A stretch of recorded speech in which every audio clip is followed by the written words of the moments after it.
Tell me how you define white identity and what you think is being erased about white identity. Certain types of Anglo-derived culture that comes from our history. Like what?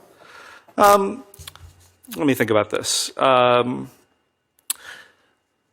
Senator, I would say if you were to look at the book by one of your former Senate colleagues, Born Fighting, about the sort of Scotch-Irish military culture and certain, pride that went with that, that would be one example.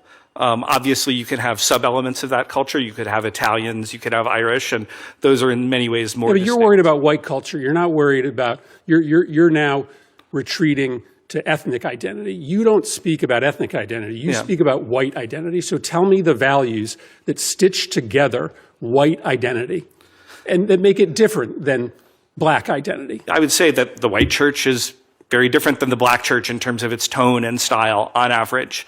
Foodways could often be different.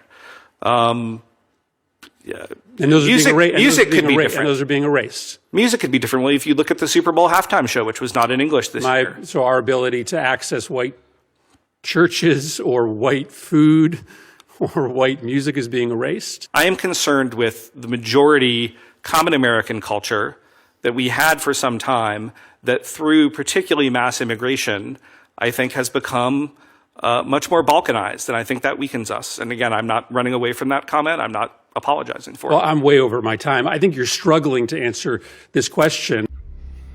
If you watch this video, you can see that it's a struggle for this oppressor to clearly articulate what's being taken away from white people.